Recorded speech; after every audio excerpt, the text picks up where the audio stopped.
Hi, it is Mojo Monday, and that means Joe R. Lansdale is in the house.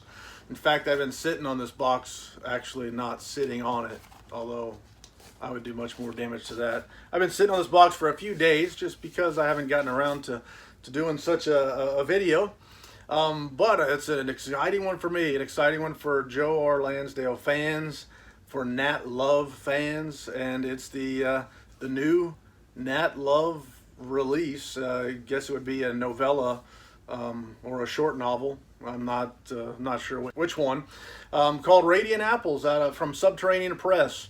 But for those of you unfamiliar, Joe R. Lansdale, the Mojo storyteller, has written quite a few different works about a real person, Nat Love, a real person named who would be known as Nat Love, and he's combined a variety of short stories, short novel or novella, into a large book, a large novel, which he always says is his favorite of all the novels that he's ever written, called Paradise Sky. And so we'll talk about that in a minute. And now he's written a follow-up to that. He did a very exciting follow-up to that, to follow up to the Nat Love character.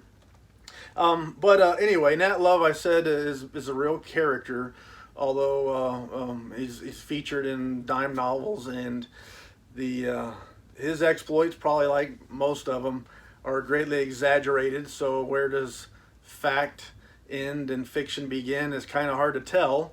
Although Joe Lansdale's stories about Nat Love are not pretended to be true, real stories. It's a real character, and Mr. Lansdale's written some very good stories related to that character. So I mentioned some of the short stories can be found in a variety of anthologies, and they're kind of all put together in Paradise Sky. But just before Paradise Sky came out, there was this book from Subterranean Press called Black Hat Jack, and this is a signed limited version of that. It covers some of Nat Love's exploits. This one's limited edition as well, number, can't see, 63 of 350 copies. So this came out first, and then Paradise Sky came out, which Paradise Sky, like I said, takes into account all of the Lansdale stories, puts them into this novel, and adds a little bit of extra fun, kind of ties them together, gives you a bigger part of our character's life. Starts out as Willie Jackson, he was the son of a slave. Willie Jackson is caught staring in the general vicinity of Sam Ruggart's wife, and accused of staring at a white woman. Meanwhile, Willie says that she's a not very attractive lady, not at all worth staring at, so he might or might not have been staring at her.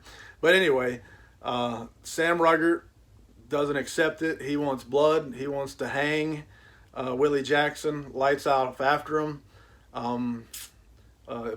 Basically, Willie's on the run. Sam doesn't stop. Him and his gang, him and his posse, his boys keep on after him forever. Never give up. They follow Willie throughout his entire life practically until they finally have a one last showdown. But Willie doesn't stay Willie for long. He's a wanted man, so he meets up with a fella who takes him in. A fella by the name of Lovin takes him in, teaches him a lot of stuff, how to shoot, how to I think he teaches him how to do some farming, how to all these other things. And then when this guy dies, Willie changes his name to Nat Love as an homage to his friend.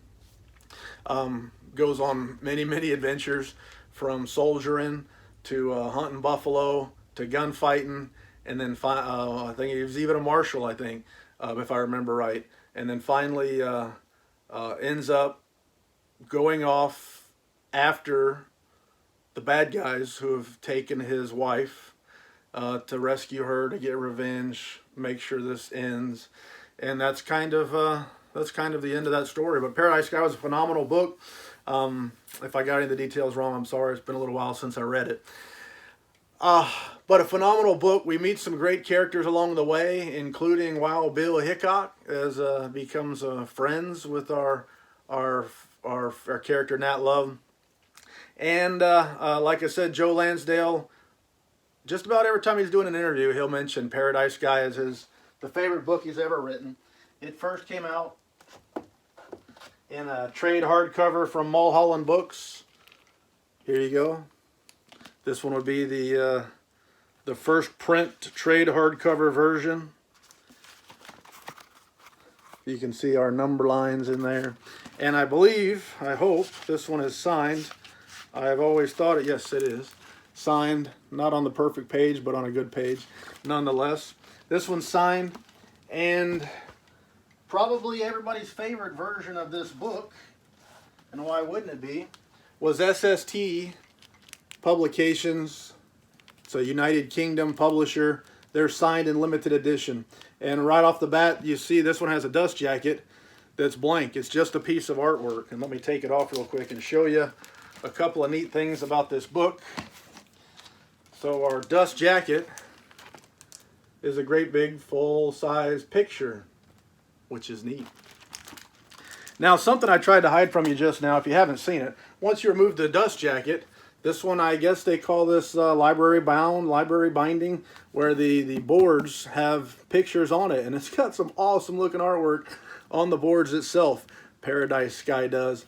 And there's quite a few images and pictures in here. This video is not a Paradise Sky video, but how could I possibly talk about Nat Love without talking about this SST version of Paradise Sky? There's our, can you see that? There's our signature page. And all sorts of artwork in this book. I'm not going to show them all, but I will pull up a couple of pictures just to show what we're talking about here. And believe me when I say it's chock full of pictures. And that book is made up of a variety of stories.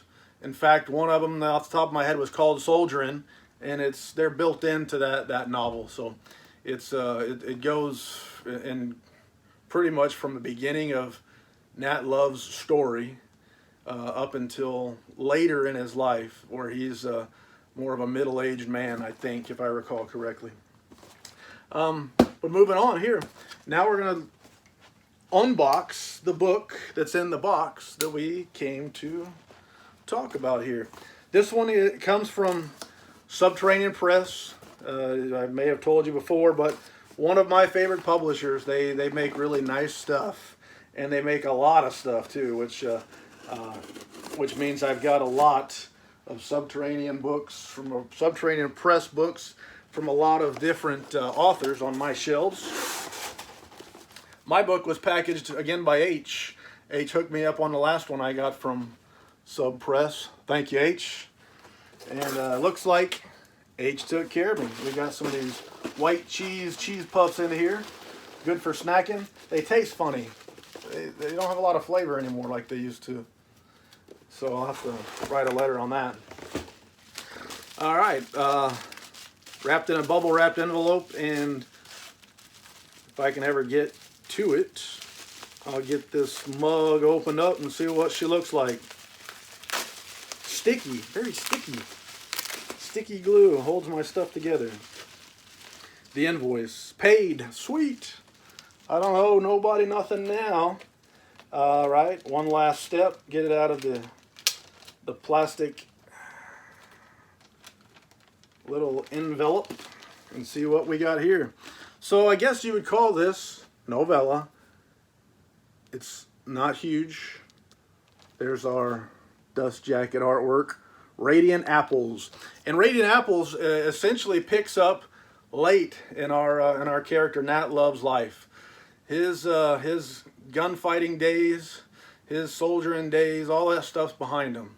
Now he's settled into older age, and I don't want to pretend. I haven't read it yet, but I've read about it. Settling into an older age, old man type life, past middle age now, as a porter. And a train robbery brings him back into action again. So as my mama used to say, it's time for him to break bad, show off the, dust off the old skills and the old tendencies and proclivities and get back into it. Let's take off our dust jacket here, and they got this cloth bound boards. This one was limited to 1,500 copies. 1,500 copies, of which I have number 25. Works for me. Number 25 works for me. And I don't think there's artwork. This would be more of an economically priced Subterranean type of edition. And there is actually some.